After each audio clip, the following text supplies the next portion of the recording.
Welcome to Catholic Connection with Teresa Tomeo, keeping you connected to your faith and your world.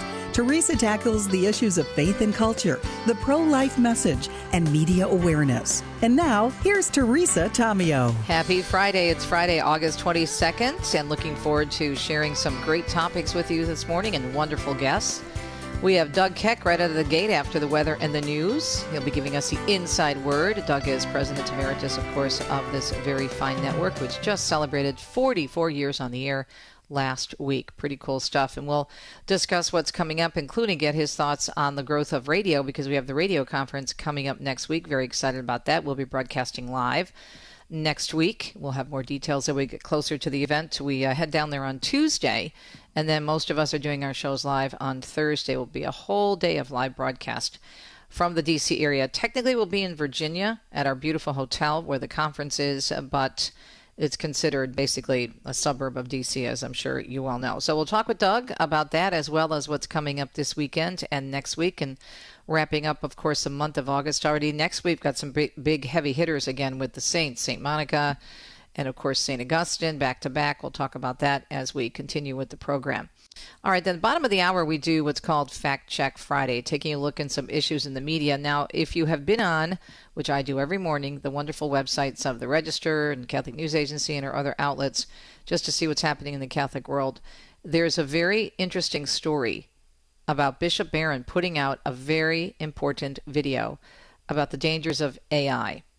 And he wanted to alert people because there are several different videos out there that are circulating on the internet that are just completely fake. And these people are such pros in terms of these videos that the voice and the face and everything is so similar, and they can take images of people. It's mind-blowing what they can do now. And while technology is great, we just talked about the fact that we have wonderful technology with EWTN, there's also a downside. So we'll talk about that in our Fact Check Friday.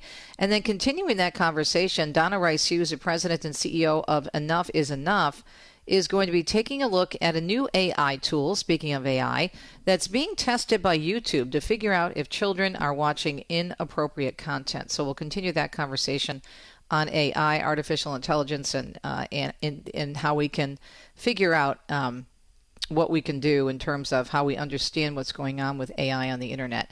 That is the first hour of the program on a Friday morning, August 22nd. Let's take a look at the weather from the National Weather Service. We still have dangerous heat out west, coastal flooding and high rip current risk into the weekend on the east coast, flash flooding possible in the southeast.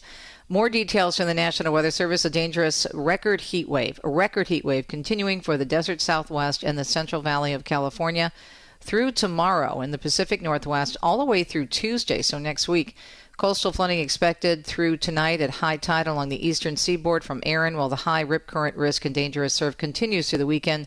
Flash flooding is possible today in Georgia and South Carolina. It's so interesting, the power of these storms, even though technically they're not making landfall, the impact they can still have because of the rough surf and all of that and the wind. So we'll keep you up to date and have some stories as well in our newscast as to what's happening with Hurricane Erin in the Atlantic hurricane season. It is a Friday morning. We appreciate your listenership here at Catholic Connection, an EWTN production. Let's get started with the news in almost 4 minutes past the hour here on EWTN.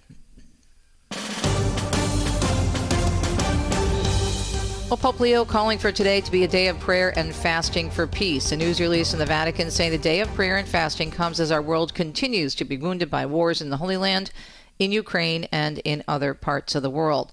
The Pope says the day is an act of imploring the Lord to grant us peace and justice and to wipe away the tears of those who suffer because of ongoing armed conflicts.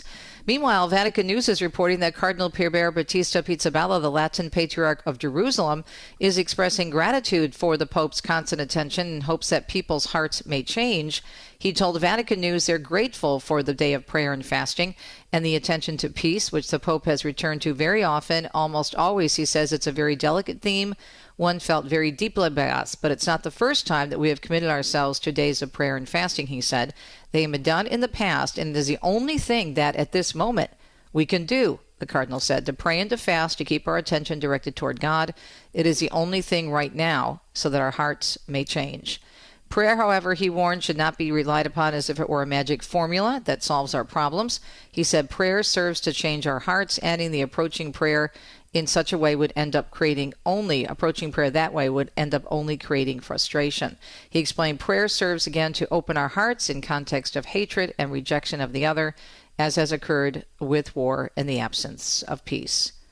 And tensions are very high in Illinois as parents are expressing their concerns about a male student who made the girls' volleyball team at Conant High School in Hoffman Estates. Members of the public showing up to a school board meeting Wednesday night to voice their strong opinions about the student athlete. Would you want your daughter to compete against a boy who is 6'4"? Would you be happy if a boy secured a spot on the team meant for your daughter? The meeting got so heated that police escorted a woman in the audience from the room. The controversy comes after President Trump signed an executive order earlier this year banning biological men and boys from competing in female sports. Catholic News Agency is reporting this morning a pro-life group filed a formal complaint against late-term abortionist Cesar Santangelo this week, citing a documented history of alleged medical malpractice and serious injury of patients. Leaders of the Survivors of the Abortion Holocaust group alleging that he has a pattern of injuring patients, endangering people's lives, they say, and prematurely ending at least one life. In that complaint, which was addressed to the members of the Washington, D.C. Board of Medicine, the 12-page complaint details alleged medical malpractice by Santangelo that has led to the death or serious injury of patients. The letter is signed by the Survivors Director, Timothy Clement, and the Survivors D.C. organizer, Kristen Turner. President Trump is meeting with law enforcement in Washington, thanking officers for cooperating with the federal takeover of the city's police as part of his crackdown on crime. Some incredible results. The results have come out, and it's like a different place. He said crime is down since the operation began. In an interview yesterday, he hinted he's planning to join law enforcement in patrolling the streets of D.C. Brian Shook tells us a new survey says illegal immigration has hit a record high, or did hit a record high 2 years ago, back in 2023. The Pew Research Center found that 14 million immigrants came into the U.S. after the COVID-19 pandemic and Biden policy changes. The surge of immigrants came from 2021 to 2023 during the pandemic fallout that especially impacted poorer countries. California, Texas, Florida, and New York saw the most illegal immigrants come to their states. I'm Brian Shook. Meanwhile, the Trump administration says it plans on screening all 55 million foreigners with U.S. visas. The State Department releasing a statement yesterday saying continuous vetting of U.S. visitors will allow the agency to revoke visas after finding signs of potential ineligibility, including indicators of overstays, criminal activity, threats to public safety, and any form of terrorist activity. The Washington Post quotes a senior State Department official saying the process of rescreening people who already have a visa is likely to prove time-consuming and will include social media vetting. President Trump's penalty in his New York civil fraud case is being tossed out. An appeals court making the ruling yesterday in the case involving the president. He weighed in on the matter during a visit with law enforcement officers. And we're having a lot of victories. I had a victory today. You know, they stole $550 million from me with a fake case, and it was overturned. They said this was a fake case. He was initially ordered to pay $355 million in penalties, and that only grew over time with interest. The appeals court judges called the penalty excessive and said it violated the Eighth Amendment of the United States Constitution. The White House calling that decision another failed skirmish in the discredited lawfare campaign against the president.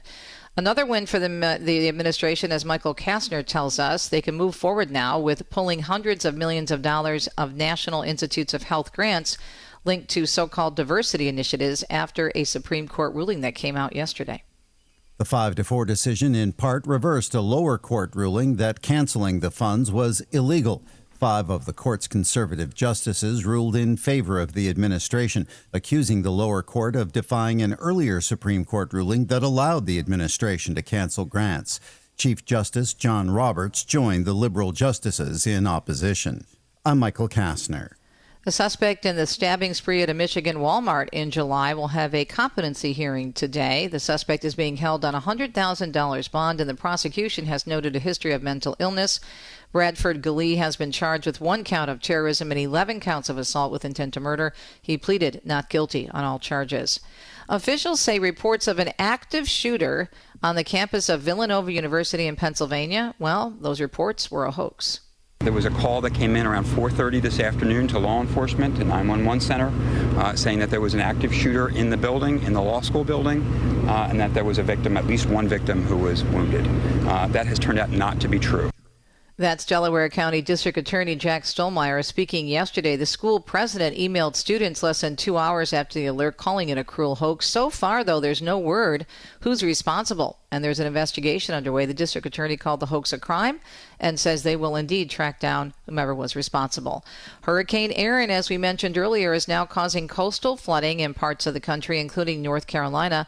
Erin Gilchrist has more from North Carolina's Outer Banks, where some areas are under evacuation orders as well, and where a state of emergency is in effect. We knew this was going to be an ocean event. This was going to be a wind event, and we've been seeing strong winds in this area. Gusts where we are in the 30-mile-an-hour range. There have been stronger gusts, closer to 50 miles an hour. The storm remaining a Category 2 with maximum sustained winds of 105 miles an hour. It's about 210 miles east of Cape Hatteras. The National Hurricane Center says it is moving north-northeast as it heads away from the coast. Meantime, swimming at most East Coast beaches is being discouraged because of the threat of potentially life-threatening surf and rip currents. And again, speaking of those dangerous conditions, New Jersey shore communities are bracing for storm flooding from Hurricane Erin. Seaside Heights Mayor Tony Vaz expecting 10 to 12-foot waves that are coming. Concerned about the coastal flooding, which could affect low-level housing, and in a particular area on our bay side. Vaz is asking residents in his area to die down loose furniture and get those vehicles off the street. He says there's no swimming allowed as well at Seaside Heights, and he also says police will hand out tickets to anyone who disobeys that order. Bree Tennis tells us, if you've noticed, folks are a bit testy in the heat wave, especially where the parts of the country right now are strongly affected. There's some scientific proof that says it's true. Psychology Today says there's a direct correlation between high heat and hot tempers. They say the heat makes us angry, irritable, and aggressive. Police studies show violent crimes like murder, aggravated assault, mass shootings, and rape go up when the temperature climbs. There's no magic number to hit to turn on the anger, but a recent study found positive emotions are replaced with negative ones when the thermometer hits 90 degrees. I'm Bree Tennis. Well, if you'd like to drive someplace cooler for the Labor Day weekend, here's some good news that may calm you down a bit. Gas prices are expected to remain low for the upcoming Labor Day weekend. AAA says the national average for a gallon of regular should stay below last year's average of $3.33 and should remain relatively low for the rest of the summer as long as Gulf Coast refineries are not hit by hurricanes. Labor Day is, for many, the last big holiday weekend of the summer. The vice president of AAA Travel says the top destination cities of the holiday weekend this year are Seattle and Vancouver, British Columbia, both port cities, of course, for Alaska cruises. 13 minutes past the hour. I do hope your Friday is going well as we enter into another weekend, August 22nd, 2025. And just a reminder, the National Weather Service is saying dangerous heat in the west, coastal flooding and high rip currents into the weekend on the east coast, flash flooding possible in the southeast. So keep that in mind if you're in any of those affected areas. It's a Friday. Friday. Doug Keck is up next. Stay tuned.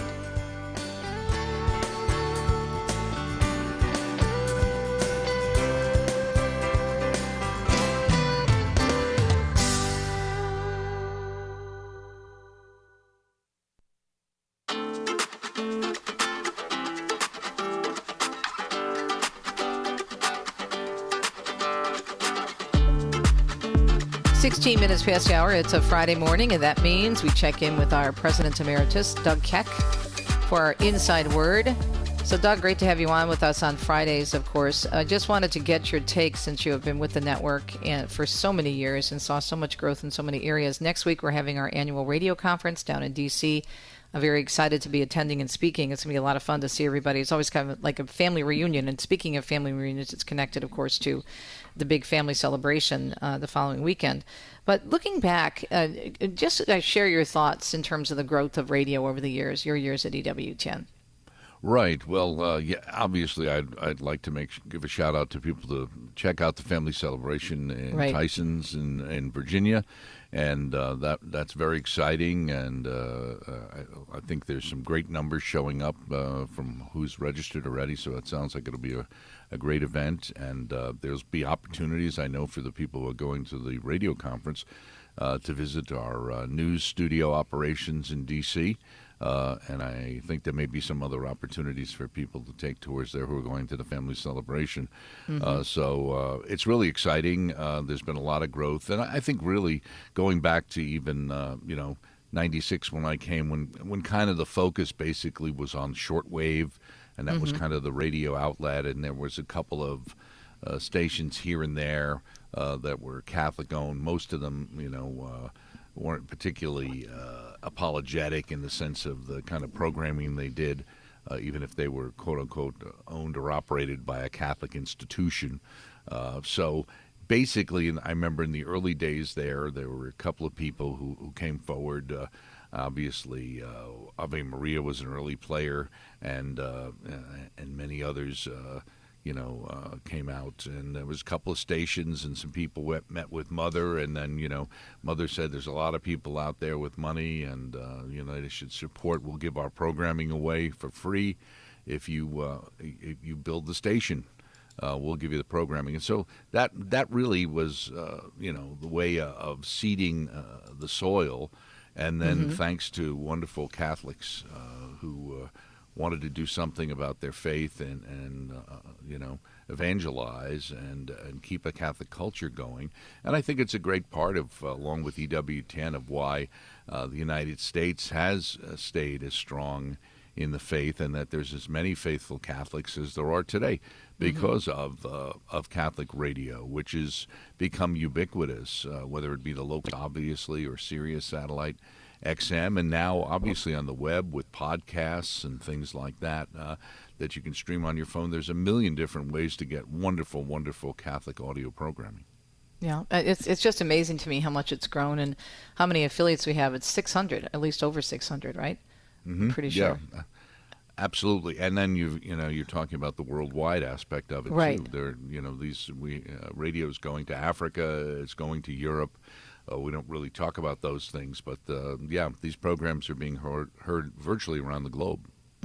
Very exciting. I think Mother Angelica's looking down on us, smiling. All right, so busy time. We're wrapping up summer. Hard to believe, Labor Day weekend, not this weekend, but next weekend. What are we looking forward to in terms of programming?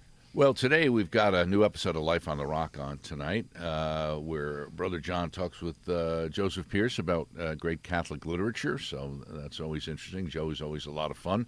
We got Fields and Faith for sports with Bob Dolan. That's going to air also tonight at 11:30 p.m., so there's a couple of late-night programs.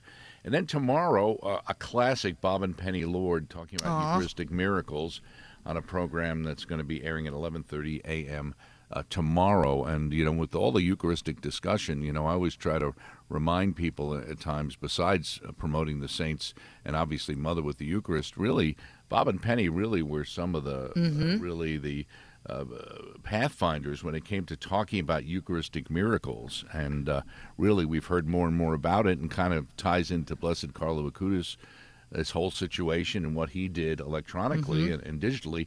And, of course, September 7th, it will be his canonization, and EWTN will have complete coverage of that, so you can look for that. There's a fine program on Maximilian Kolbe called The Night that's airing tomorrow at 2 p.m. You can check I saw that on out. Catholic News Agency this morning. That looks really good. Right, yeah. So you've got that.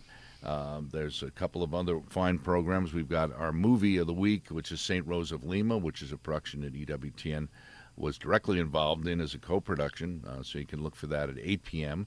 on Saturday night. And we've also got a Forgotten Souls of the South Sudan. This is all new. Colm Flynn's reports on what's going on there, so you can check that out as well. That's a program on EWTN you can look forward to. And another new program that's going to air on the 24th is at 10 p.m. Eastern Time is a profile in courage, Father John F. Harvey. And, of course, you know, he was the founder of Courage and, yes. you know, the whole same-sex attraction. And today, you know, it's even moved beyond that. We've got 85 different versions of whatever you're supposed to be, and so. But he really was, somebody who blazed a trail with dealing with this, and for the church to deal with this in a merciful way, but without, not standing up for what the church actually teaches by being true to the church, but doing it in a loving way, as St. Paul always said, speak the truth in love, and that's what we have to do. And then Living Divine Mercy, Father Chris has got a new program that's airing next week. You can look at that. And we re-air a popular series called Be a Man that Father Larry Richards did as well a while ago. And a new episode of The Wild Goose, which is always popular with Father Dave Pavanka. That's next Wednesday. You can look for that. And then we've got some other events happening later in the week. The Catholic University of America's Mass of the Holy Spirit as it kicks off its semesters as a new school year. And there's also some interesting things on the Shreveport Martyrs we're airing about the 5 priests who died during yellow fever. And there's actually a Mass that's also happening from Shreveport. We're going to air it around then, too, because, as you know, the broadening the idea of Catholic martyrs to include those people who, not necessarily were killed because they refused to convert or something like that, but who did heroic Catholic things for their people and gave up their lives. So check out EWTN.com for all the interesting programming. Check out, of course, our wonderful Podcast Central for all those great podcasts, and then our on-demand platform and YouTube channel. Wow. I mean, I don't know what to watch first. I mean, seriously, there's so much great stuff. It's hard to keep track of it, right? Absolutely. And that's what's great about the on-demand platform, because you don't have to catch it when it's airing. You have the ability to go back later and take a look at the on-demand platform and kind of curate through it and find the programming that you're the most interested in, and also the programs that you might have missed. Yeah. And the EWTN Family Celebration, is that broadcast live or live streamed or aired later? How will that work, Doug? Do you know? It'll be aired later. Okay. Definitely aired later. I'm not sure about the live stream, so I don't want to say one way or the other about that, honestly. We've done that on and off where we've live streamed the event, but we usually air it usually the following weekend and bring you just basically the talks, etc., like that. So that's something you can look forward to as well. And, of course, radio always broadcasts live from the event. And then next week we've got all of the hosts. I think we have one whole day of broadcasting live, which will be a lot of fun. I just found out, though, that my show is going to be broadcasting during my friend Matthew Bunsen's keynote talk. I would say, sorry, Matthew, got to miss your keynote. Maybe we can broadcast from the room where he's speaking. I don't know. We'll figure something out. But I'm very excited to see everybody. It's always great to regroup and also connect with the affiliates, and gives you a sense of the growth of the network. And it must make executives such as yourself really feel very, very grateful and proud of what you've accomplished over the last, for you, almost 40 years, right? Or over 40 years. Let's 39. say 30 39. for EWTN. And some of the 20 years before, it's a mixed bag. Depending on what I was working on at the time. Yeah. American Movie Classics would be okay. Some of those things would be fine. Those were quite wholesome. So, it's exciting. It's exciting, I think, because there's going to be kind of a, let's say, an accent on news because of our Washington news location. And so a lot of the Monsi and Matthew Bunsen will be there, and Catherine Hadro, and some of the people maybe people haven't seen at other family celebrations. It's just great. So. In addition to having such a talented staff professionally, they're just so fun. They're just such really nice people. They really Absolutely. Are. Just like you are. I don't know about that, but I'll take it. I'll take it. I think so. Thank you. All right, my friend, you have a great weekend. We'll catch up next week. Our friend Doug Keck here on EWTN with our Inside Word on a Friday.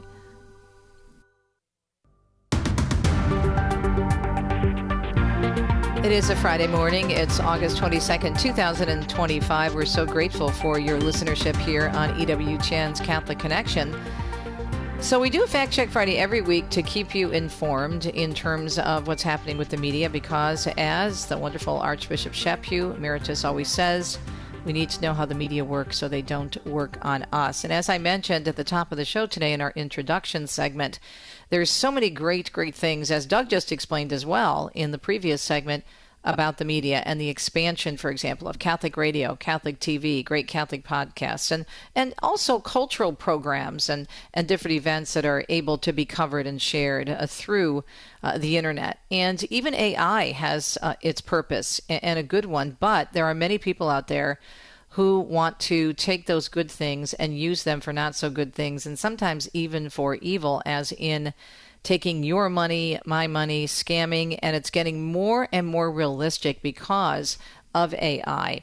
Case in point, there's a very good story on CatholicNewsAgency.com this morning where Bishop Barron is warning about fake AI videos impersonating him. Now, Deacon Dom and I were talking about this because we subscribe to Word on Fire, which, by the way, is great.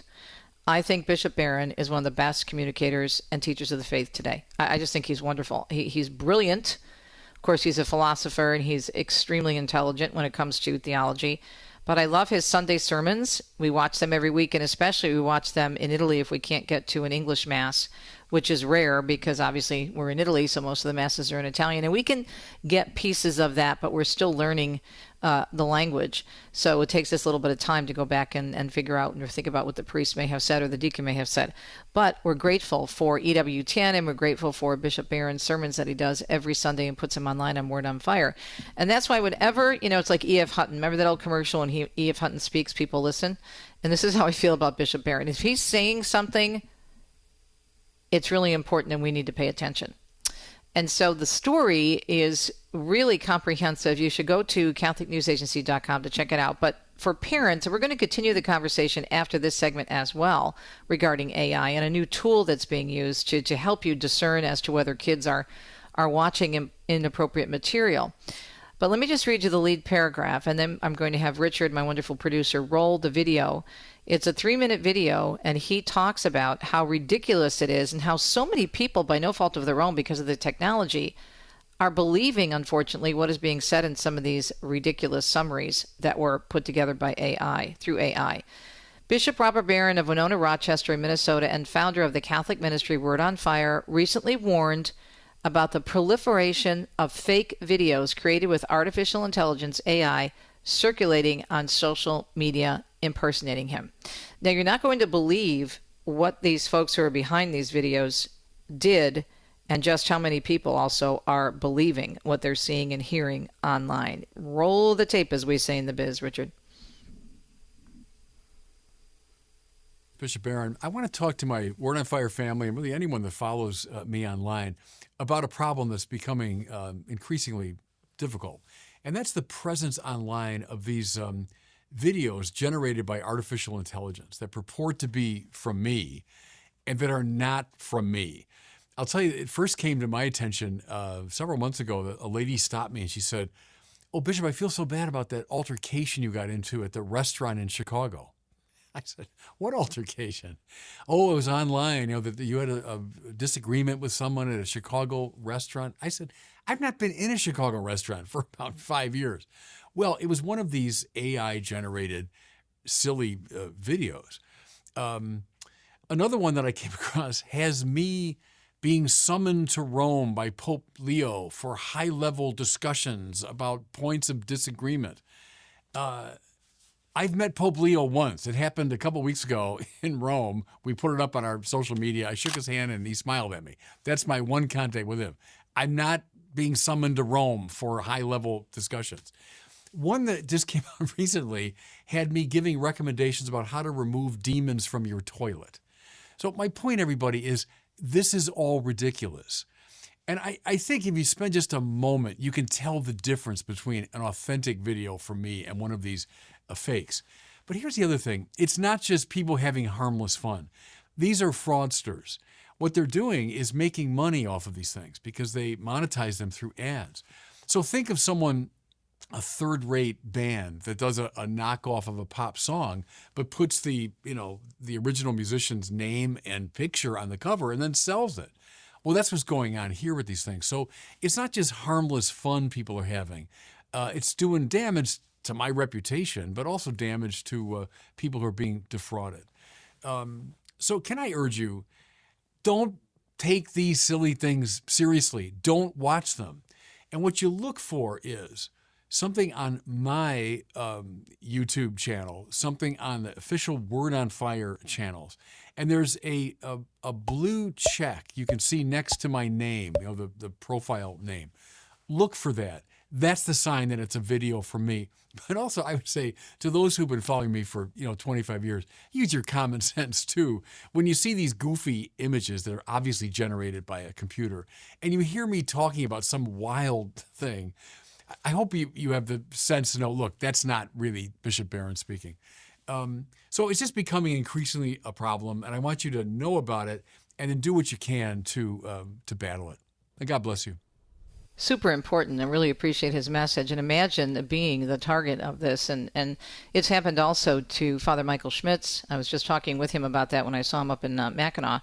And you even heard, I think it was last month, we had an interview with Carmel Communications and Lisa Wheeler, who's the founder and president of that organization, how they were victims of online scams. Not necessarily, well, no, actually one of her clients was the victim of an AI scam because they used the voice of a fake voice of Jonathan Rumi to try to raise money and convince people that Jonathan Rumi was asking you to support, his ministry, whatever, which they just don't do. Neither does Father Michael Schmitz or, of course, the bishop.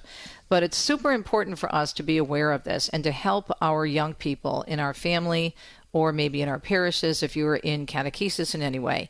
And I would also encourage you to go to the Vatican website, in addition to reading this story on CatholicNewsAgency.com and going to Word on Fire, is to see what the Pope has to say about this, because they have a whole segment in this report about the Pope and how the Pope has expressed concerns, because obviously, being the leader of the Universal Catholic Church, he has been the victim, to the point where there was this very, very leftist video that was put out of the Pope, supposedly him reading and talking about being woke and how woke is being holy. And it really made the rounds. And the Vatican came out and denounced that, as well as several other fake AI videos. And he actually put out a statement on June 7th underscoring the urgent need for serious reflection and ongoing discussion on the inherently ethical dimension of AI, as well as its responsible governance. A month later, in his message to participants at the AI for Good 2025 summit held in Switzerland, he recalled that although responsibility for ethical use of AI systems begins with those who develop, manage, and oversee them, those who use them also share in the responsibility. And he urged the Pope urged the promotion of regulatory frameworks centered on the human person and proper ethical management of AI technologies at both the local and global levels. But here's the Pope saying, yes, those who are using this technology, developing it, managing it, and overseeing AI, they're responsible, but so are those of us who use it. We have to do our homework, as Bishop Barron said, to make sure what we're watching is actually real. More on this coming up. It is a Friday. We appreciate your listenership. 36 minutes past the hour. You're listening to EWTN's Catholic Connection.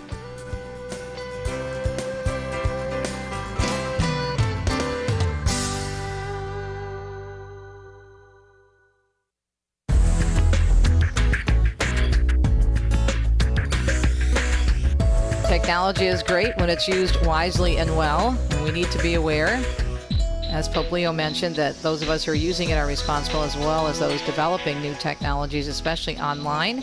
Someone who knows all about that is Donna Hughes. She's president and CEO of Enough is Enough.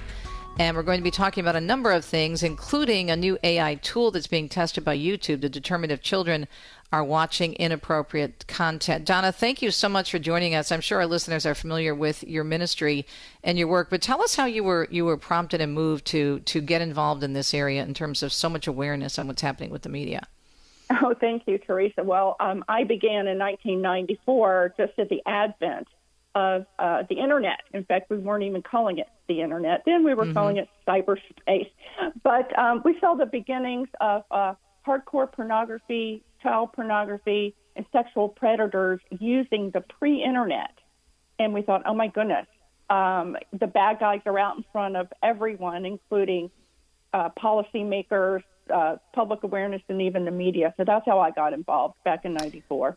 Did you ever think it would be to where we are today in terms of what's happened? I mean, there is so much good that can be done by the media and through the media and the technology, but it really, in so many areas, has gotten so dark and evil.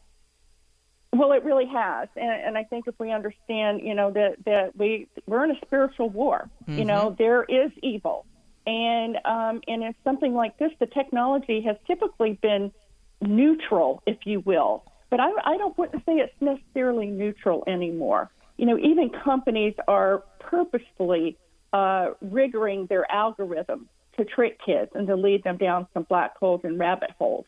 So, it can be used for good or evil. But, I would have never even thought of something like AI back when I started. And now here we are. Yeah. Yeah. So there is a new tool, AI tool, being tested by YouTube to determine if children are watching inappropriate content. Tell us about it. Yeah. So AI obviously can be used for good, just like anything. And this is what YouTube is doing. They're actually trying to determine whether a child is the age that they say they are.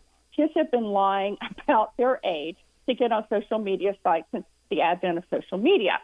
So because there are age restrictions, age 13, however, there is no age verification. So any child, an 8-year-old can say they're 13, 14 years old, lie about their date of birth, and they're on. So YouTube is using AI to determine whether or not they really are the age that they say they are. And if AI has determined, and they're just doing this on a small set, they're testing this right now. If they believe, according to their AI tools, assessment that the child is actually under the age of 13, then they will begin to block certain types of more mature content. They'll disable personalized advertising. They'll turn on digital well-being tools and offer safeguards, et cetera. So, and also keep them off more mature sites. So that's where they're going with this. I think it's a good step. They could also solve a lot of this by simply putting in age verification tools so that kids under the age of 13 can't get on there in the first place. Mm-hmm. So you think this is a good device, a good use of energy on the part of YouTube to get into this? Oh, absolutely. Okay. Yeah. I mean, look, big tech, unfortunately, has not been terribly proactive, right? And being a big source of good and making sure that their sites are being used for good and not for bad. And there's a lot of reasons for that. Of course, putting safety over or putting profits over safety. They're making billions of dollars advertising to kids, et cetera. So anytime they actually do something proactive like this, I think it's a good sign, but there's so much more that they need to be doing. And one of the ways that we're actually moving them in the right direction is through legislation. Your website is incredible. There's so many great resources. Enough.org is the homepage, and there's all kinds of great resources for parents. And you have a whole section, Donna, dedicated to the fact that summer is winding down and school is about to start.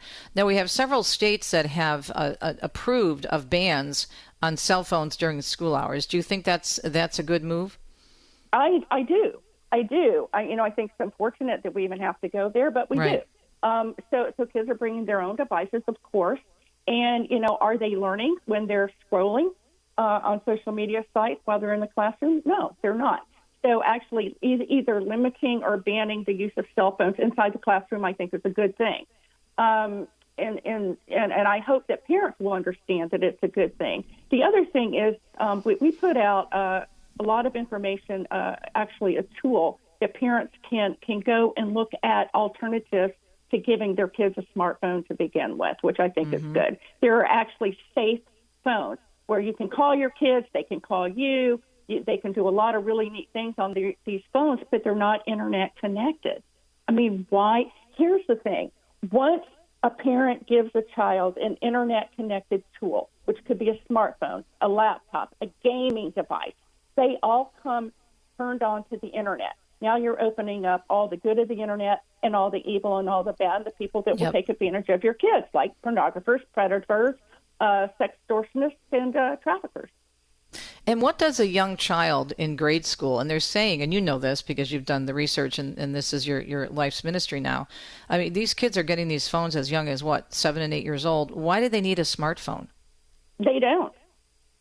They absolutely don't. And I think, one of the things that we teach parents, and we do a lot of parental education. In fact, we've got another website, Teresa, internetsafety101.org.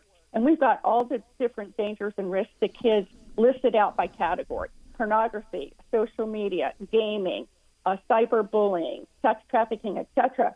And you can go in there and look at warning signs, red flags, conversation starters, and how to keep your kids safe, on the internet, period, in general. But I don't think kids need these phones that young. But and I see this, I've got 5 grandkids now. When a parent even starts to give their young toddler their own smartphone to watch YouTube videos, you're setting them up for screen time and an attraction to screen time. So I think we need to be very careful, and I just caution parents to be very careful about when they even introduce tech to their child. Because I can remember seeing my youngest grandkids when they were like 2 and 3 years old, they would have a laptop that they could watch. If that parent took that laptop away, oh my goodness, screaming fits, age 3. Right? That should tell every parent something. Be very careful about when you start introducing tech to your child. It reminds me of an experience my husband and I had in a restaurant where we were with some other family members, and there's a lovely family next to us, and they had several young children. And the one little boy probably maybe looked to be around 3, maybe 4 years old. And he was very fussy. And the parents gave him the phone. And when the food came, they took the phone away. And Donna, the child really just started he had a fit. He had a temper tantrum, screaming, got up from the table, walking around. And so what did the parents do? They gave him back the phone. Right. Now you're conditioning that child, just, it becomes the pacifier. And it's so easy. I know it's hard to manage these kids, and it does keep them quiet, and it keeps them fascinated for a reason, because the technology is designed to move fast, to move quick, and to keep moving really, really quickly to keep them drawn in by design. Another thing that came up, kids are going back to school. They're probably already in school in many of the states. Many states, Florida and elsewhere, And there's a New York Times story that just came out about the problem of nudifying apps and deep fakes. This is one of the ways that AI is being used for evil, right? So if parents realize that even an innocent picture that a parent or, yes, a grandparent might share on social media or anywhere online that is public, anyone can take that innocent picture of your child at the beach during your summer vacation and turn it into pornography through a nudifying app.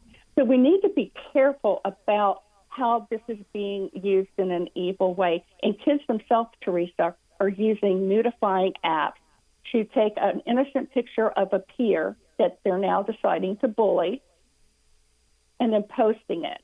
So kids themselves are using these apps. So if we can just be super careful as adults about how we post, or if we even choose to post pictures of the children in our lives, I think that's a wise thing. I've noticed, and I'm very proud of my, my children and daughters-in-law, etc.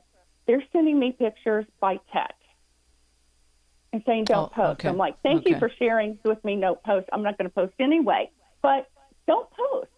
I mean, just really be super careful, because you certainly do not want that on you if it gets in the wrong hands and something bad happens. Right. And that's great advice. Talking with Donna Rice Hughes, President and CEO of Enough is Enough.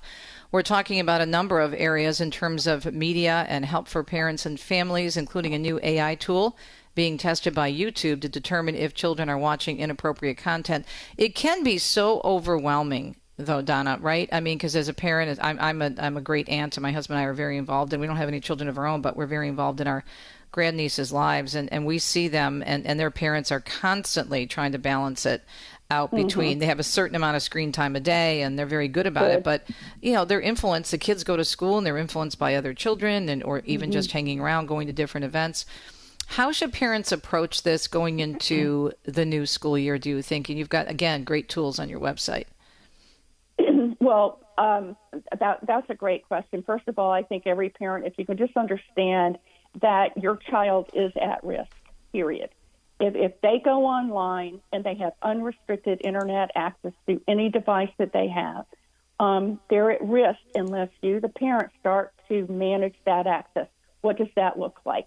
We recommend using filtering technology that will help filter out any type of inappropriate content, and on every device your kids are using, monitoring software. And we just call these parental control tools, right? Monitoring will let you see where your kids are going, even send you a report. So implementing a contract. We have one online that you and your child can go through. We totally recommend that you do this and review it regularly. What are the house rules? Not just when they're in your home, but when they go to school, when they go to a friend's house for a sleepover. The other is time limiting tools. And also, I would say, no technology in the bedroom. Why? Exactly. Right? Okay, that sets up privacy and a code of silence for that child. Right. And this is where they oftentimes will get into trouble. So, I just encourage parents to use the tools. They're there to help you parent and to be a good cyber parent. But if you don't use them, they're not going to help you. Yeah, and this is what pediatricians, and you know this as well, suggest, and of course Christian pediatricians, and Dr. Dobson, who just died recently. That was so sad. What a great gift he was to media. Him. Talk about good media. But my friend Dr. Meg Meeker, who worked with him at Focus on the Family, she writes books about this and talks about this all the time, that in addition to obviously the spiritual concerns, there's a physical concern for kids having access to that type of technology after hours when they're trying to sleep, because it affects their sleep patterns and their brain waves and everything. Donna, I wish we had more time. We have to have you back on. Thank you for what you're doing and for your dedication to helping families and to use media wisely, because we don't want to throw out the baby with the bathwater, as the old saying goes, but we have to be aware of what's going on, and your websites are so helpful. So we have enough.org, and you mentioned the other website. What's that again? Yes, InternetSafety101.org. And if your listeners would if you go to one of those sites, sign up for our newsletter. We're putting out information every single week. Yeah. And I have a podcast. Yeah, and it's great stuff, too. It's very well organized, and it's very simple to follow. So thank you. We're out of time, but appreciate you, Donna. God bless you and continue the great work. CEO of Enough is Enough. We'll be right back on a Friday.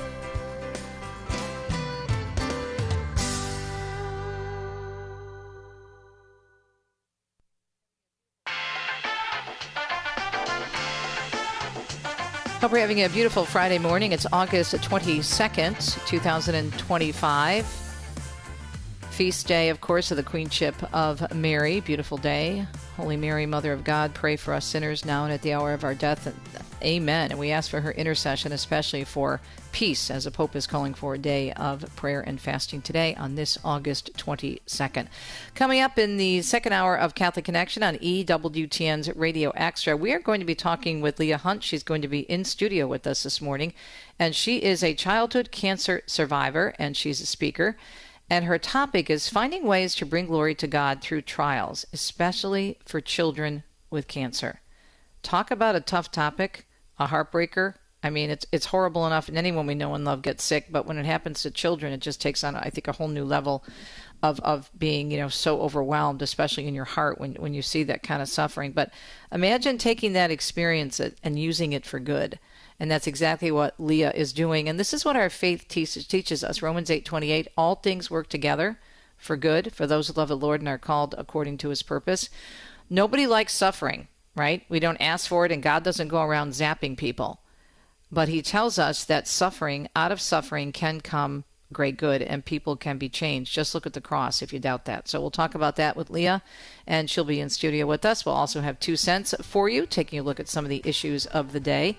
Hope you can stay tuned for hour number 2, and that will be on EWTN's Radio Extra. Happy Friday.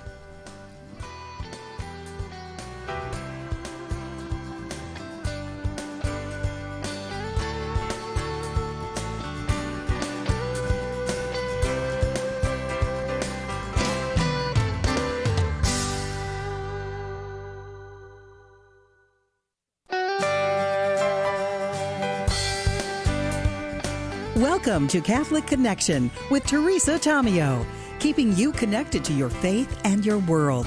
Teresa tackles the issues of faith and culture, the pro-life message, and media awareness. And now, here's Teresa Tomeo. And it is a Friday, August 22nd. Thank you for joining us on hour number 2 of Catholic Connection here on EWTN's Radio Extra. A great show lined up for you. If you heard the first hour of the program, you heard me sharing a real video done by the wonderful Bishop Barron out of Winona, of course, Minnesota. He's a bishop there. He's just fantastic. I think, as I always say, he's one of our greatest teachers and such a great communicator.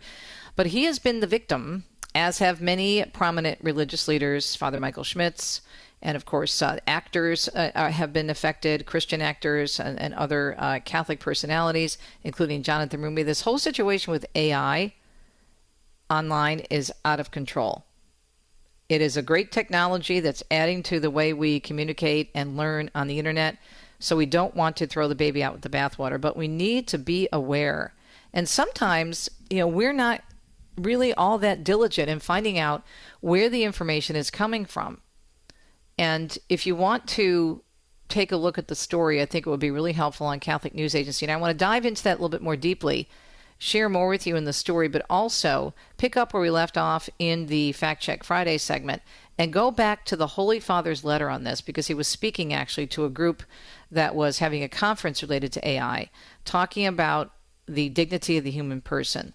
And then, of course, we had the interview in the first hour with Donna Rice, and she was talking about her group, Enough, Donna Rice Hughes, and all that is going on with AI. Being that we are winding down the summer, I realize that some are already in school already, and many kids have head off to college. But if you have young children, grade school children, even high school children are heading off to school in a few weeks after Labor Day, which is when many school districts do begin their school year, this is something I think that I hope you'll appreciate.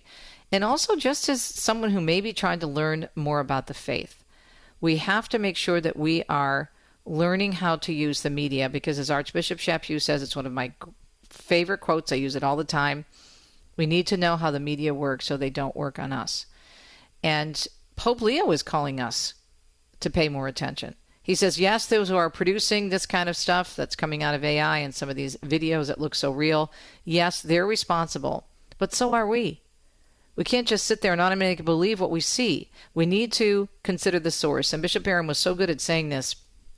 Go to the original site. So these emails are floating around, right? They're all out there. What do you do? Okay, so somebody says, as one video did about Bishop Barron, that he got into an altercation with someone in Chicago. Check his video, Word on Fire. Check our videos. Check our website, legitimate Catholic websites. There was a huge controversy early on with the election of Pope Leo, where there was a video of him supposedly reciting a prayer all about how wokeness was holy. It was all made up. You know how many people wrote me and asked me about this? And my response is, consider the source. Go to the source. Go to the Vatican. It's very easy. Vatican.va, Vatican News, the official website. And you will see what videos are real and what videos are not. So we'll talk about that in 2 cents. And then I'm very excited to have a lovely young woman in studio with us. She is going to be taping with another lovely young woman, Jeanette Williams. She's going to be taping Women of Grace, and it will air next month. But this is a very, very beautiful story, her story, because September is going to be Childhood Cancer Month. And she's a cancer survivor, and she's going to be talking about ways to bring glory to God through trials, especially for children with cancer. Wow. It's going to be a beautiful topic, I'm sure. Challenging, but beautiful. The weather, though, in parts of the country, not so much in terms of beauty. There are a lot of issues weather-wise. We are looking at serious problems on the East Coast in terms of the storm system. And they're saying, look out, because they're going to have high waves, they're going to have floodings. And in many communities, by the way, and you'll hear that in the news as well, I'm pulling up the weather for you. In many communities, they're actually banning swimming, and they're going to ticket people if they go in the water because they're so concerned about their health. And then over on the West Coast, you have extreme heat. So you need to keep that in mind. And as soon as the official weather forecast comes up, we will give it to you as an ASAP. National Weather Service saying there's a dangerous record heat wave that is continuing for the desert Southwest and the Central Valley of California through tomorrow, and the Pacific Northwest through Tuesday. Coastal flooding expected through tonight at high tide along the eastern seaboard from Erin, while the high rip current risk and dangerous surf continue through the weekend. Flash flooding is possible today in Georgia and South Carolina. So there you go. There's your weather forecast as we are wrapping up the summer weekends, even though summer officially doesn't end until the middle of September. Technically, much like Memorial Day being the unofficial start of summer, Labor Day is considered the wrap-up of summer. You know, you're already seeing Christmas decorations in the stores. Yeah, a lot of it. Don't rush the season. Enjoy every moment. Stay tuned, and we will keep you up to date. As in right now, when we give you the news, it is 5 minutes past the hour here on EWTN Radio Extra.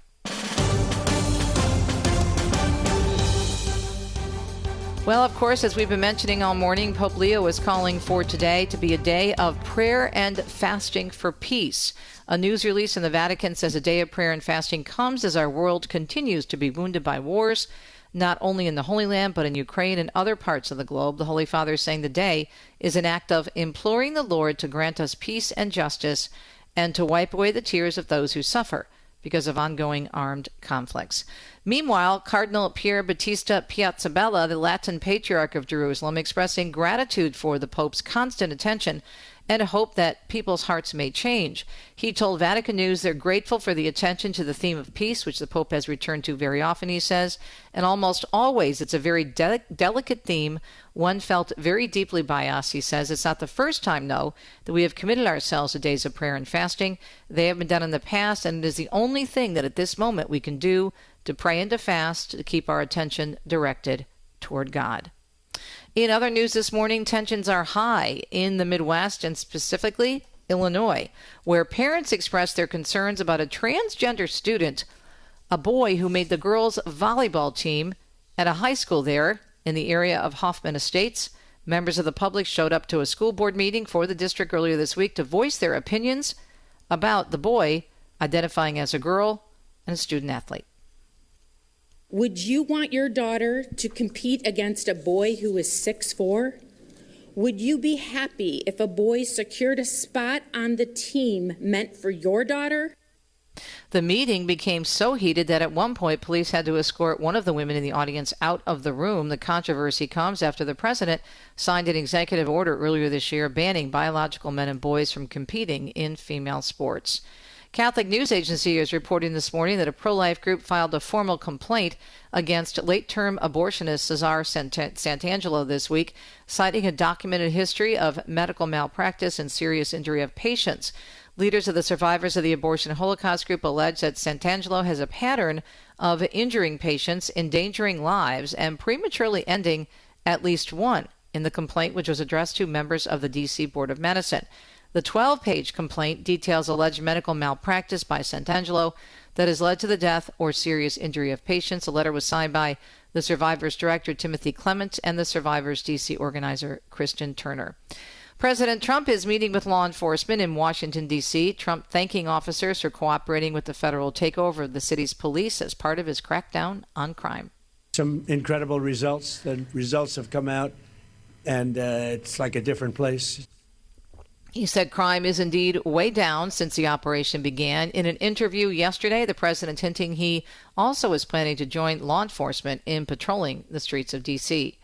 Brian Shook tells us a new survey says illegal immigration hit a record high back in 2023. The Pew Research Center found that 14 million immigrants came into the U.S. after the COVID-19 pandemic and Biden policy changes.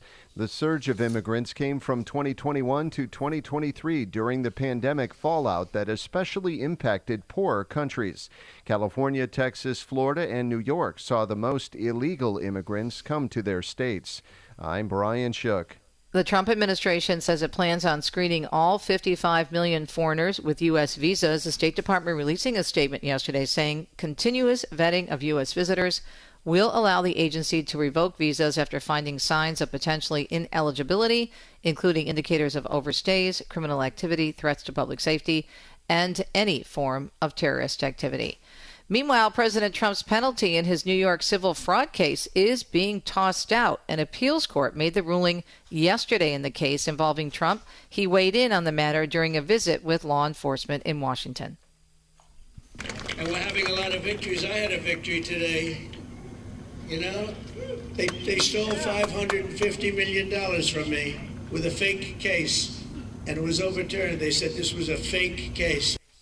He was initially ordered to pay $355 million in penalties, and that only grew over time with interest. The appeals court judges called the penalty excessive, saying it violates the Eighth Amendment of the United States Constitution. The White House calling that decision another failed skirmish in the discredited lawfare campaign against the president. And Michael Kastner tells us, meanwhile, the Trump administration can move forward now with pulling hundreds of millions of dollars in National Institutes of Health grants linked to diversity or so-called diversity initiatives after a big Supreme Court ruling that came down yesterday. The 5-4 decision in part reversed a lower court ruling that canceling the funds was illegal.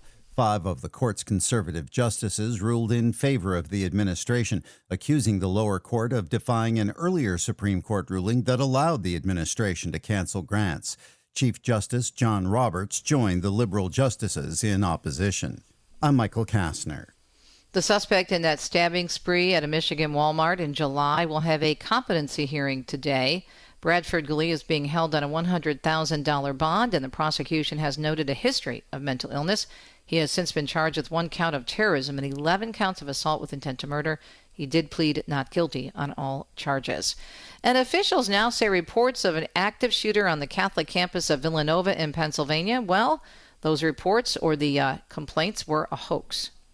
There was a call that came in around 4:30 this afternoon to law enforcement, to 911 center, saying that there was an active shooter in the building, in the law school building, and that there was a victim, at least one victim, who was wounded. That has turned out not to be true. That's Delaware County District Attorney Jack Stolmeyer. School President Reverend Peter Donahue emailed students less than 2 hours after the alert, calling it a cruel hoax. So far, no word on who's behind the hoax, but officials say they are investigating. And Hurricane Erin now causing, as we mentioned during the weather forecast, coastal flooding in parts of North Carolina. Aaron Gilchrist reports from North Carolina's Outer Banks, where some areas are under evacuation orders and where a state of emergency is now in effect. We knew this was going to be an ocean event. This was going to be a wind event, and we've been seeing strong winds in this area. Gusts where we are in the 30-mile-an-hour range. There have been stronger gusts, closer to 50 miles an hour. The storm remains at Category 2 with maximum sustained winds of 105 miles an hour. It's now about 210 miles or so east of Cape Hatteras. The National Hurricane Center says it's moving north-northeast as it heads away from the coast.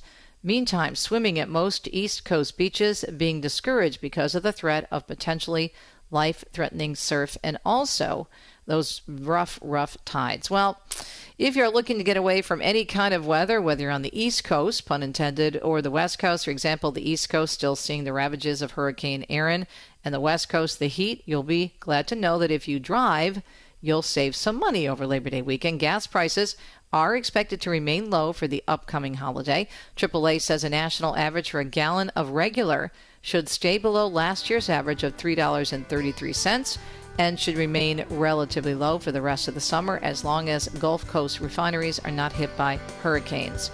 The most popular places to go for this Labor Day weekend, Seattle and Vancouver. Of course, both are port cities for Alaska cruises. We'll be right back on a Friday. 2 Cents is next.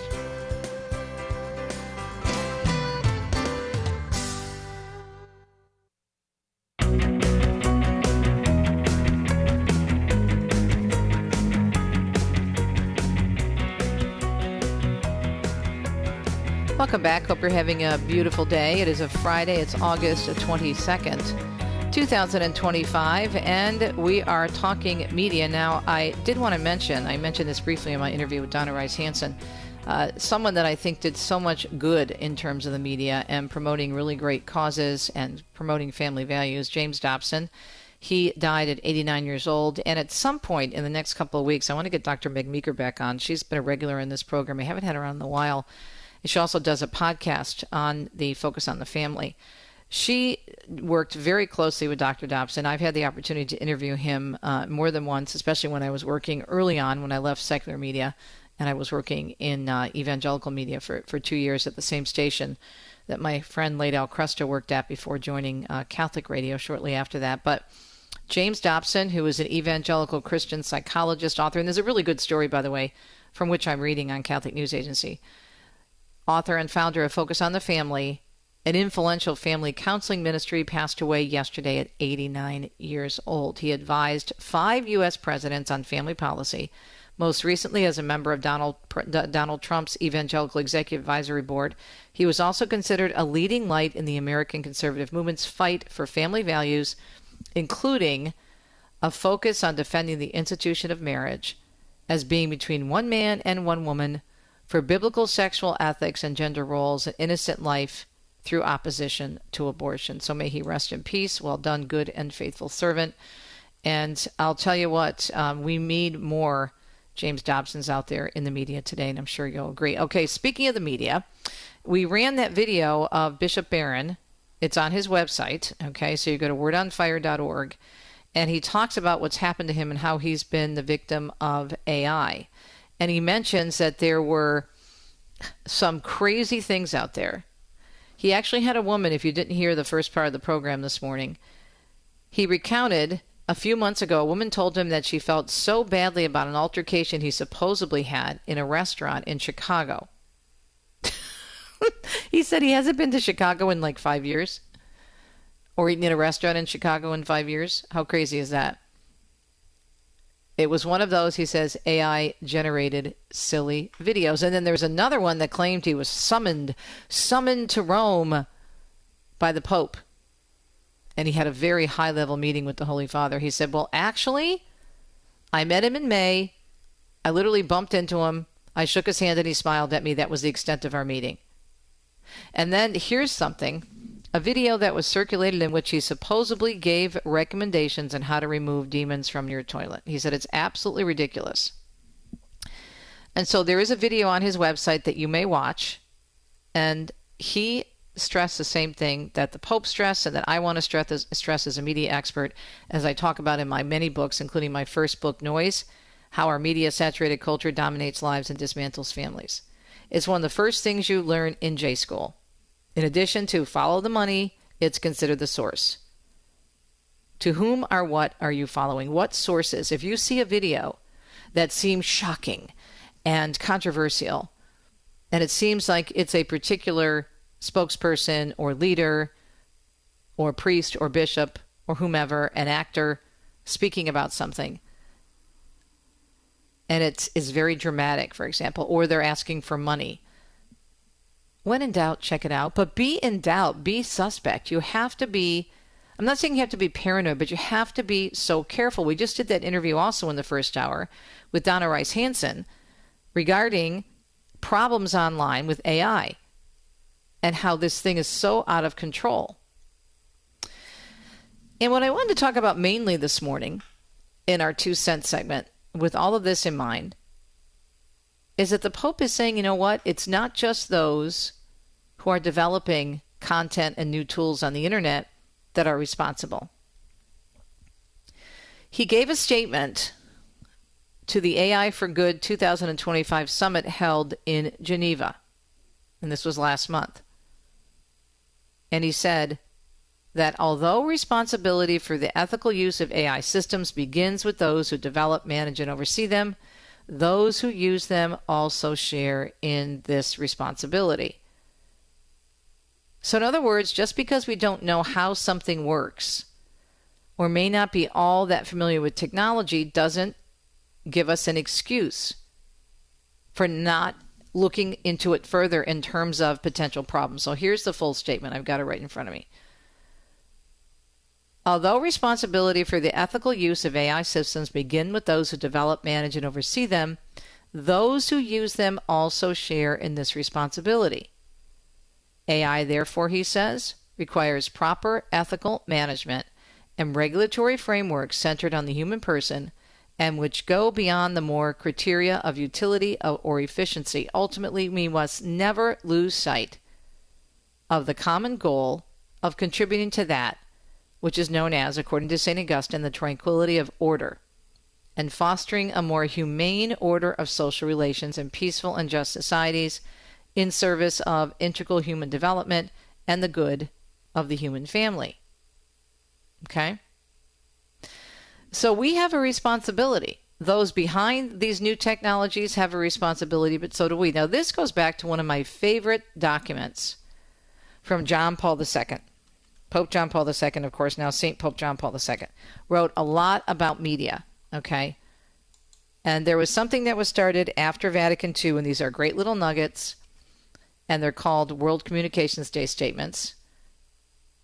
And John Paul II also put out a lot about media in general and proper usage. As a matter of fact, one of those statements was called Media, a Risk and a Richness. And it is, I think, one of the best statements on that balance. So it's a risk, right, as we've been talking about this morning, both in the first hour of the program and then now in 2 Cents and also with Donna from Enough is Enough.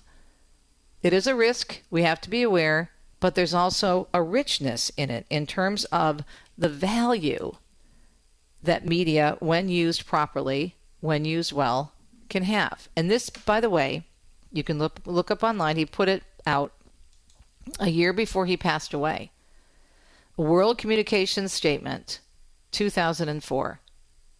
The media and the family, a risk and a richness. He says the extraordinary growth of the communications media and their increased availability, now this is 21 years ago, has brought exceptional opportunities for enriching the lives not only of individuals but also families.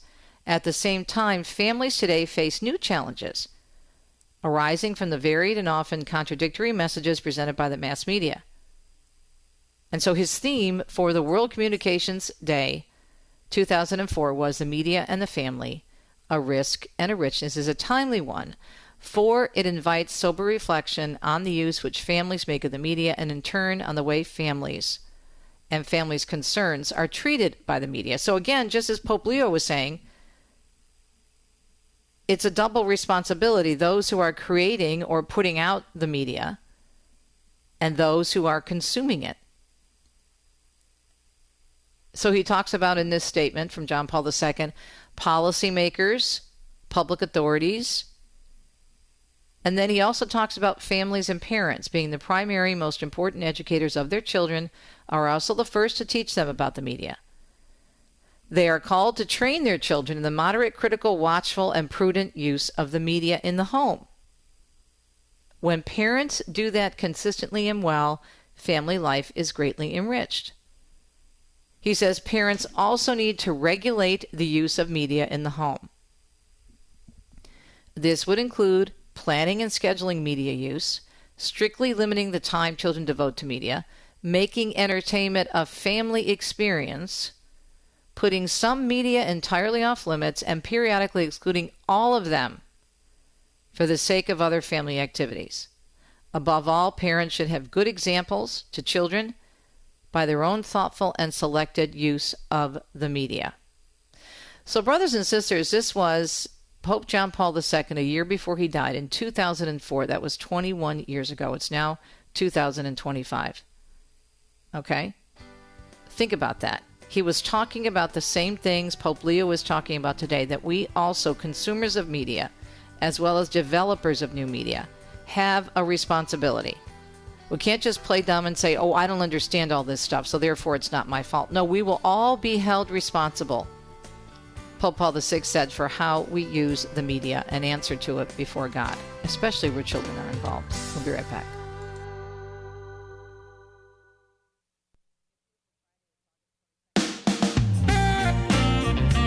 Hope you're having a beautiful Friday. It's August 22nd, 2025. In studio with us, Leia Hunt, and very excited to have her here. She just tapes episodes of Women of Grace, which will air on September 10th and 11th, so you want to jot that down on your calendar.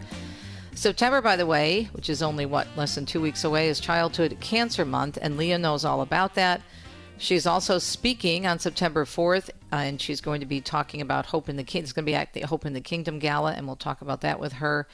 But she's telling us, I think, very, very beautifully and importantly, as she explained to Jeanette, ways to bring glory to God through trials, especially for children with cancer. Leia, thank you for joining us. You're the founder and executor of Leia's Kids, right? Hello. Yes. Thank you so much for having me. You are so welcome. So tell us, I know we only have about 30 minutes with you this morning, so we'll have to have you back on, but How did Leia's Kids get started, and what exactly is Leia's Kids? Right. So to really understand what Leia's Kids is and everything that is involved in the foundation is really to know more about like my story.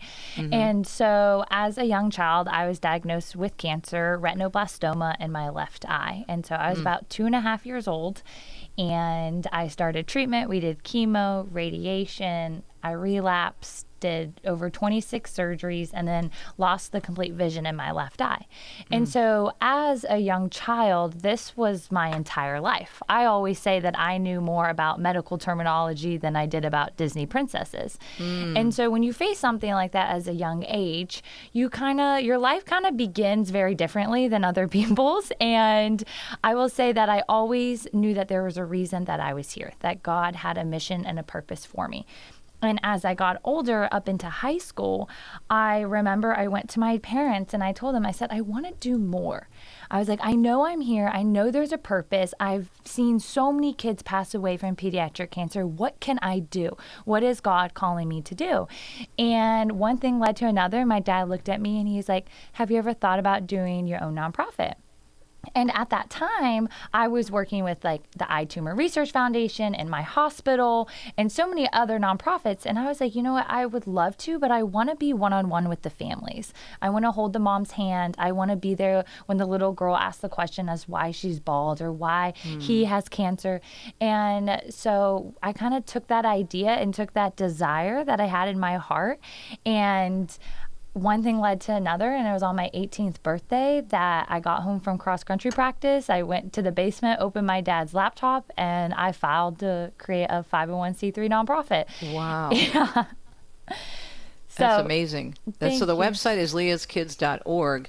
So how long did it take you to, because you were very young when this began, to really get started with speaking and drawing attention to help other kids with cancer? Right. So the speaking actually began before the nonprofit. One day, my dad actually got a phone call from the local news, and I grew up in Steubenville, Ohio. Okay. So the local news called my dad, and it was like, hey, there's this girl in town. She doesn't have cancer, but she's losing her vision, and we're having a benefit dinner at a church. And so they're like, well, Leia, come speak and share a little bit about her story. And at that time, I was 14, 15 years old. And it was my first time really ever public speaking. And so I went to the church and I gave a little bit testimony. And I just talked about, since I lost my vision in one eye, things that have helped me and how I navigated being a little bit different in school. And so then that kind of led to the news anchor was like, hey, you need to get into modeling.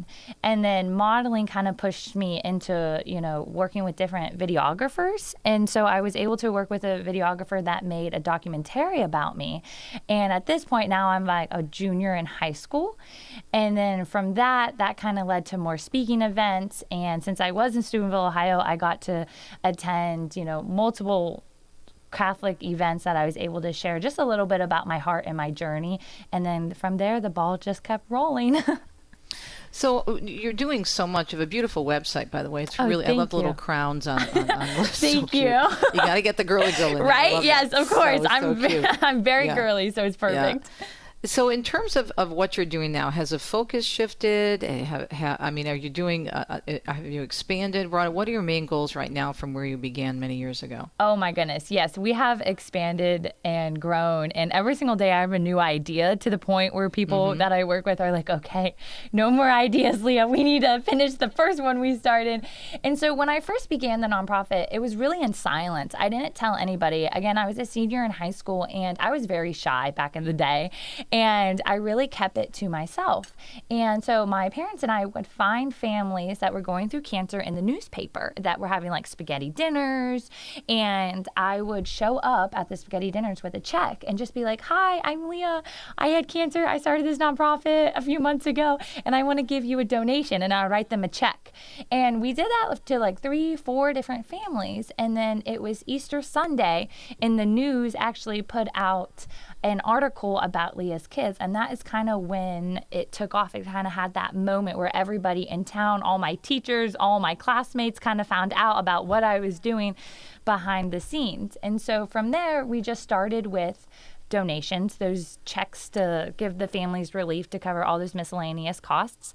And then from there, we evolved into family dream parties. We published a children's book, battle plan journals. We do mental health retreats now for our teens and young adults, and so many more things. We created a princess. We created the first ever childhood cancer princess. Her name is Princess Marigold. Marigold. Yes. Adorable. Yeah. So the ball just keeps rolling, and I have 1,000 more ideas that I can't wait to one day watch come to life. So there's so much that you're doing for others. What have you learned? I mean, there's so many lessons here, and in terms of your faith and looking back. And one of my favorite verses is Romans 8:28. All things work together for good. What advice would you give families who are struggling with what your family struggled with when you were a child? Yeah. Right. I think that really when you're fighting cancer, it comes down to the power of choice. And I think that's the greatest lesson that I've learned from my own personal journey, but also through running a nonprofit. Because to be honest, at 18, I had no idea how to run a nonprofit. I never sat in a board member. And it was an entire new journey, one filled with trust. But I've always learned that, any situation can have beauty, but you have to choose to see the beauty. And that's really where I think that trust comes into play, and that power of choosing the good.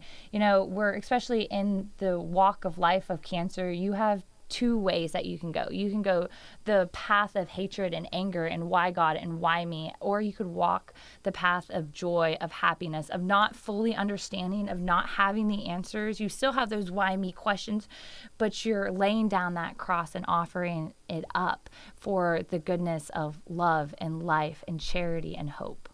Wow, that's beautiful. I want to direct people to your website, leaskids.org, and then we want to talk about, when we come back, briefly, I think we have about 30 seconds, you have a royal ball coming up, right? Yes, I'm so excited. September 4th in Frisco, Texas. Wow. So that must be, I'm thinking just in my mind, that you allow young people to come, maybe little girls, and dress up and make it really special? Yes. So my girls and my boys are coming. They're getting all glammed and glitzed before the ball, and then they are getting crowned on stage by special guests, and we're going to honor them. We have a moment to celebrate them. Basically, their coronation is going to happen on stage, and they're going to get their royal crown. That is so wonderful. So I want to send people to the website, Leo's Kids, and I'm sitting here and I'm seeing people donate. The little things are popping up. So many people are donating. So maybe there's people listening. So if you are, go to leaskids.org and you can learn. Another one just donated. Here you go. $25 just came up. I'm looking at this. Perfect. There you go. We're gonna keep it going. We're having a little fundraiser for you. Another one. That's 3 in the last 30 seconds. I'm not kidding. leaskids.org. Check it out. What a beautiful ministry. A beautiful story of what God can do with our yes, especially in suffering. Stay tuned.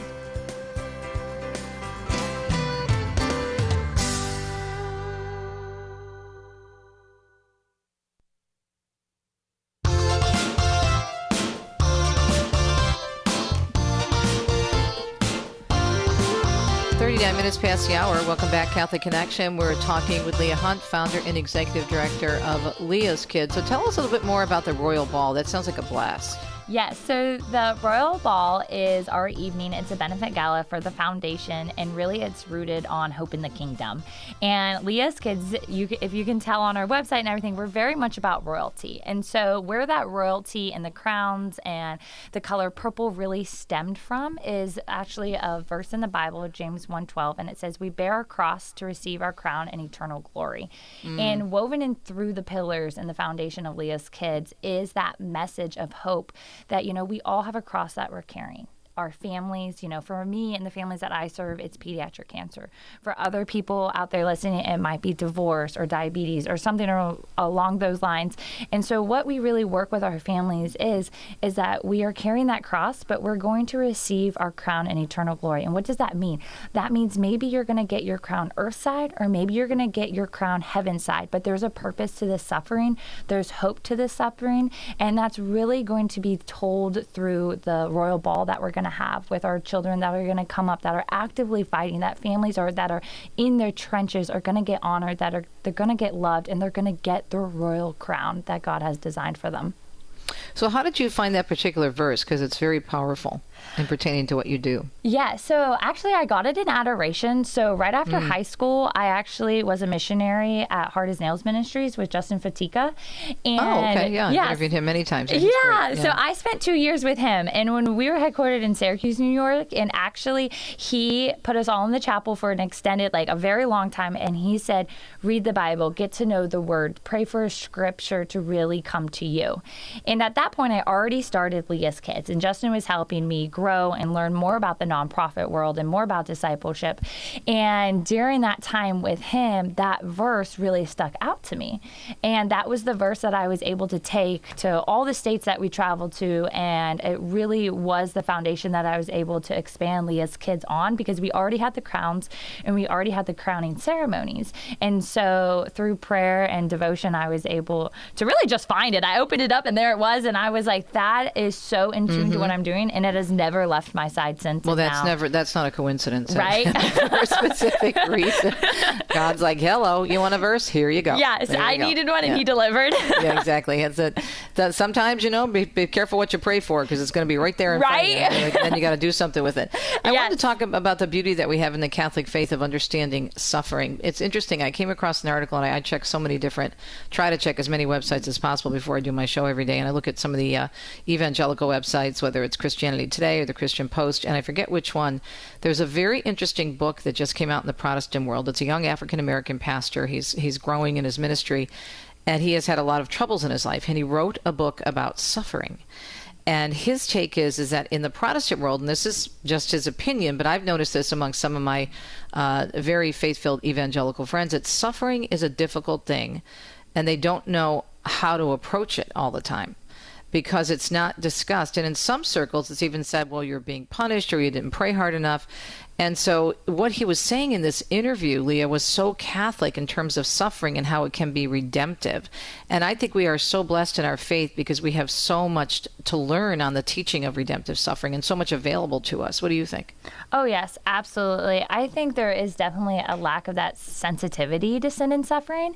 And I think suffering is something that it's hard for people to enter into. Nobody wants to see the sad commercials. Right. Nobody wants to sit and think about their hardship that they're going through. But there's a beauty inside that hardship. But it's really taking that step of faith, that leap, and being like, okay, what am I being taught here? What am I being told here?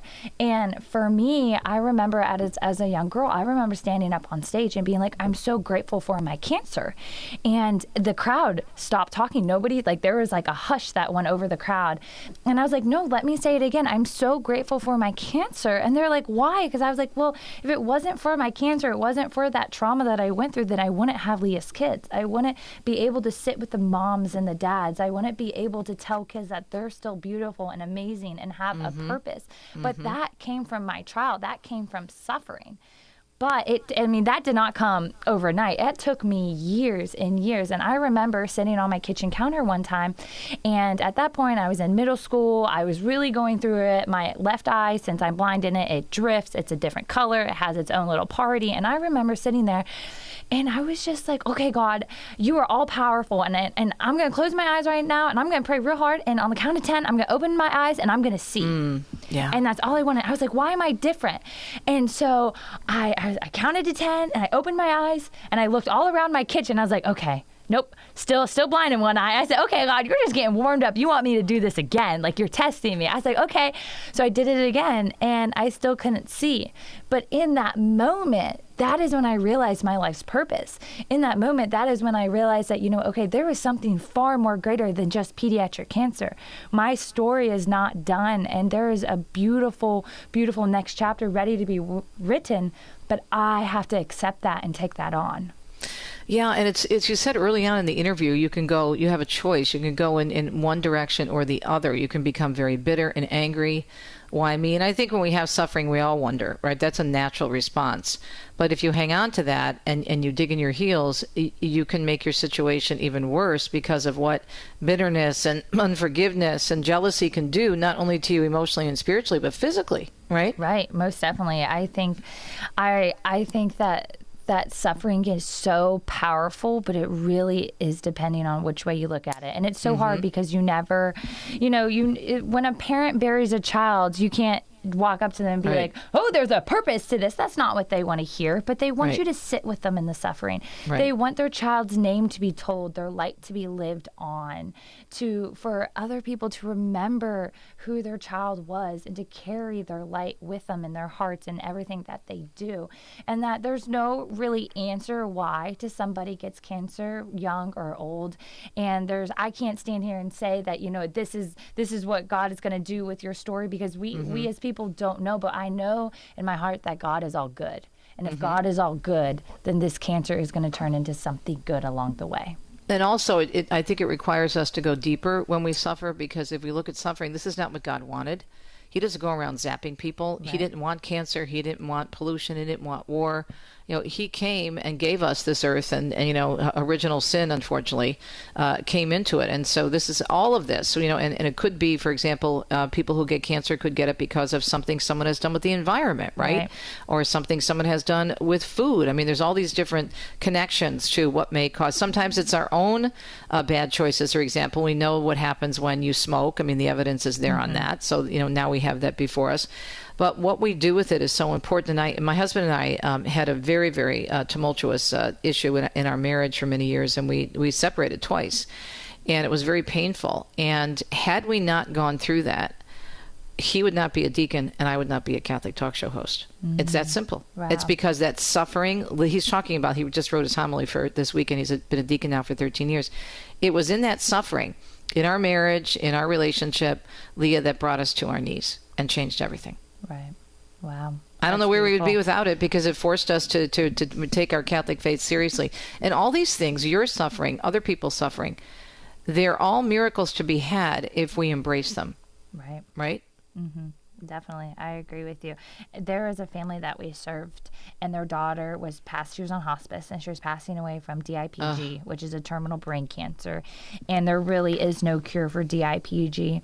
And the family they were a poor family, and they were struggling, and we were able to give them like a last wish. We were able to give the daughter one last party with princesses, and they were able to bring all their extended family in, and they just needed all the love and hope and support that we could give them. And I placed the crown on their daughter's head. And this was probably like 2 weeks before she passed away. And I gave them the message of the crown.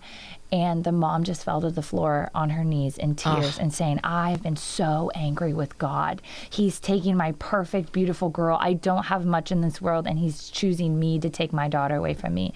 And in that moment, she was like, but I understand what you're saying. I am seeing now that my beautiful little girl has a bigger purpose than walking on this earth. And I believe that God really does exist.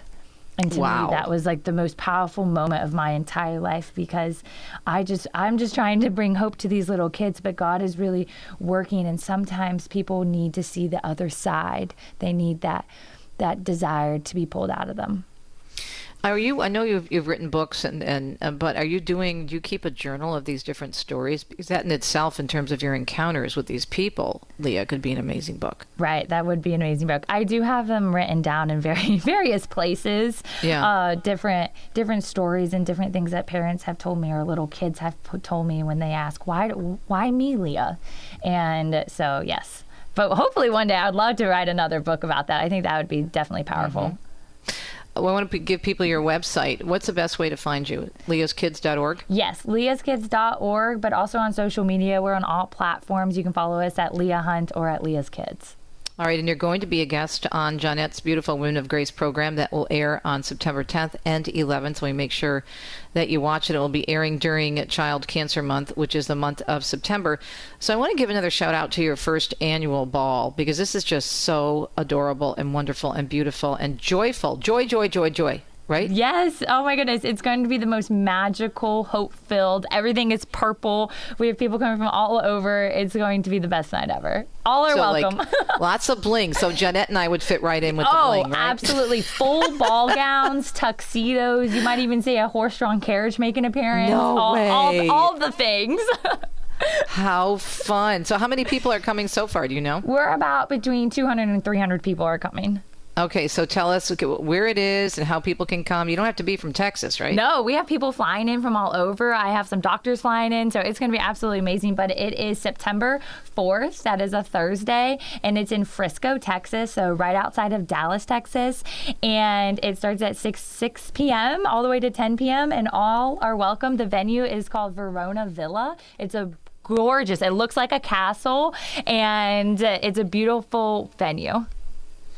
And so how many children are coming, do you know? We have about 20 kids coming from all ages, down from little tiny humans to my teenagers, boys and girls. And so you have a purple dress? Oh, of course, yes, with ruffles and sparkles and the whole 9 yards. You got to get the glass slippers. You know, those jelly shoes and those clear shoes are back in, so you could get some with like some that would be perfect. Yeah. That would be perfect, because I got to do a lot of running around, and I'll have white gloves on, the whole 9 yards. Oh, yeah. You're going to look like one of the princesses from the movies. We're going to recreate Princess Marigold's children's book. Well, you know, my nieces, they just turned 9 on September 2nd, and they are so much into the bling. It is so much fun. And that is such a beautiful thing to really enjoy that with the kids, and to make them feel special and to dress them up. It just affects your whole being, your well-being, you know, when you do that for someone. Right. It's going to be perfect. And Princess Marigold herself, the real character, is coming in person to be with the children, wow. too. Yes. It's going to be powerful. Awesome. Well, I hope you meet up with our friends from Guadalupe Radio. I don't know if you've touched base with them, because I'm sure they would help you get the word out as well. They're terrific. They're great people there, and they're based, their offices are in Dallas. So if they're listening right now, hopefully they will jump on this. Leia, what a joy you are. Thank you for sharing this and for making such a difference. And you know, in addition to helping families who are struggling with a child with cancer, your witness is giving people hope, as you said early on, and who struggle with maybe another type of a challenge, right? Right, definitely. That's what I would want to come across as, you know, because we all have a different cross, we all have a different challenge, but in it we all have suffering in common. Yeah. But never lose your joy, although it can be really hard sometimes. I always think of the word joy as an acronym: Jesus first, others second, yourself last. And the reason you're so joyful is because you're giving of yourself and you're helping so many people. Thank you, my dear. God bless you. Thank you so much. All right, honey, and we look forward to seeing you in full bling at the ball. Yes, and ma'am. on the air with our bling sister, Jeanette Williams. We'll be right back.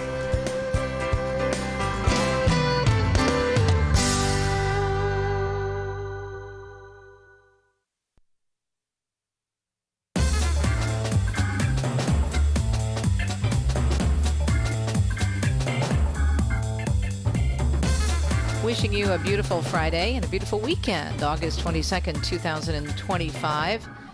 And we are also hoping that after your weekend has concluded and you wake up bright and early on Monday morning, that you'll tune back in right here on this very station, EWTN, this very network, the first and the second hour. The first hour, of course, on EWTN Global Catholic Radio, all of our affiliates, the internet and Sirius, and this particular hour, second hour, broadcast on EWTN Radio Extra.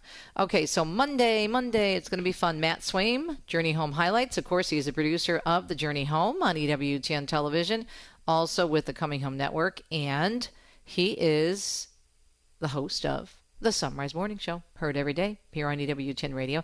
And I'm so excited because Matt Swaim, myself, and Annie Banani, as I call her, Anna Mitchell, are going to be speaking with Ace McKay at the radio conference next week, which will be a lot of fun. And then we are going to take a look at the Little Sisters of the Poor.